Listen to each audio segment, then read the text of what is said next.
Baik, satu kali mahasiswa SI ya, kita masuk di minggu yang ke-9.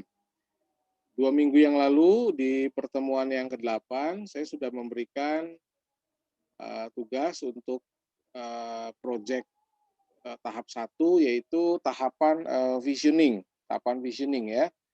Nah, tahapan visioning ini adalah tahapan di mana Anda membuat, perencanaan ya, perencanaan. Jadi perencanaan bisnis Anda gitu kan, visi-visinya, latar belakangnya dan sebagainya sesuai dengan template yang sudah saya berikan. Nah, di bagian, tahapan kedua ini kita bicara tentang tahapan analisis. Jadi tahapan analisis ini adalah tahapan di mana Anda membuat dokumentasi bisnis. Ya, jadi kita menganalisa usaha Anda bisa berdasarkan hasil pengamatan, wawancara, ataupun literatur. Akan lebih mudah sebetulnya seperti yang sudah saya sampaikan di jelasan sebelumnya, bahwa akan lebih mudah kalau kita ngambil contohnya dari tempat sendiri gitu, dari perusahaan sendiri ya, di tempat Anda bekerja gitu boleh. Tapi kalau misalkan Anda mengalami kesulitan, dalam hal mengakses datanya, atau ruang lingkupnya terlalu besar Pak perusahaannya, ya ambil ambil, bagian tertentu saja, nggak apa-apa sebetulnya. Atau kalau mungkin perusahaan saya terlalu kecil Pak, ruang lingkupnya, Anda boleh mengambil sampling di tempat lain ya, sebatas, Anda bisa bisa mungkin dapat masukan dari data-data yang ada di sana. Nah, supaya mudah dalam menganalisanya, saya akan menentukan dengan menggunakan metode SWOT. Ya, metode SWOT-nya Anda pasti udah kenal semua lah ya, nggak usah saya jelaskan lagi, pasti Anda udah kenal semua. Jadi ada kekuatan, ada strength ya, ada kelemahan, kemudian ada peluang dan ada ancaman. Nah, nanti dari keempat itu ya, plus penggabungan kan nanti ya ada strength weakness, strength opportunity, strength threat gitu ya. Weakness opportunity kalau ada weakness threat. Nah, itu dibuat gitu kan, dibuat sesuai dengan template yang ada ya. Nanti ada template-nya. Itu ada template-nya. Anda nggak usah khawatir, ada template yang saya sediakan dan contoh referensi dari satu case study. Saya ngambilnya dari Prudential Life Assurance. Jadi kebetulan karena saya dapat bocoran datanya ya bisa saya masukkan lah ya sebagai sebagai sampling. Oke, jadi saya ulangi lagi di tahap ini Anda melakukan tahapan analisis ya.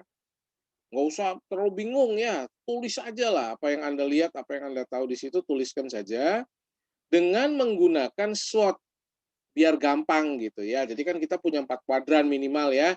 Terus nanti kan penggabungan-penggabungannya. Nanti akan dapat rekomendasi strategi gitu. Ya, akan dapat rekomendasi strategi. Nah, contohnya bagaimana? Ya, langsung ke contoh saja ya, studi kasus. Pertama ya ini ada profil gitu kan ya, profil. Ada visi kan, ada visi misi. Kalau misalkan Pak perusahaan saya nggak ada visi, nggak ada misinya, ya kalau mau dibuat boleh kan gitu. Silakan ya. Kalau bingung nulis visinya apa, misinya apa, ya nggak usah ditulis, nggak usah, nggak apa-apa ya. Tapi lengkapnya kan kalau bisa, kalau ada visi misi kan lebih bagus ya. Kalau perusahaan biasanya kan ada visi misi. Ya. Kalau ada nilai intinya ya, core-nya di mana core-nya gitu ya. Core-nya kan perusahaan tuh punya core loh gitu ya. Jadi kalau IC misalkan sebagai kampus yang inovatif wah gitu ya. Jadi ada core-nya gitu kan.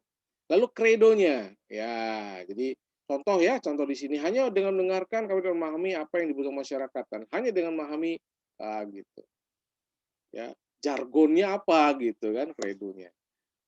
Ya, lalu dibuatlah analisis SWOT-nya oleh Anda nih dibuat ya strength-nya apa, weakness-nya apa, opportunity-nya apa, threat-nya apa. Kalau 4 komponen itu sudah diperoleh, langkah selanjutnya adalah buat strength opportunity, lalu strength threat, lalu weakness opportunity, weakness threat.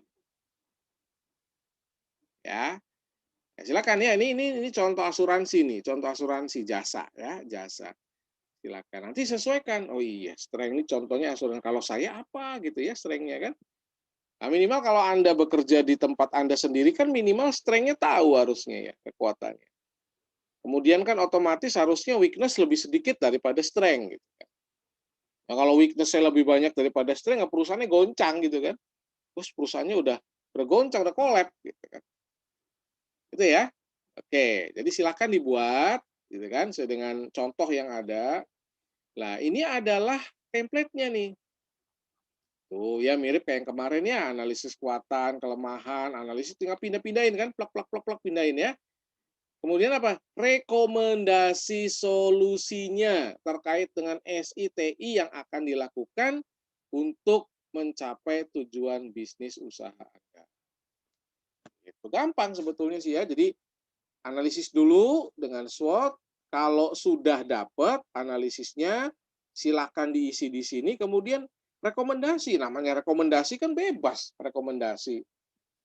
Ya, saya merekomendasikan untuk kita membangun sistem informasi ya dengan meliputi apa-apa gitu kan.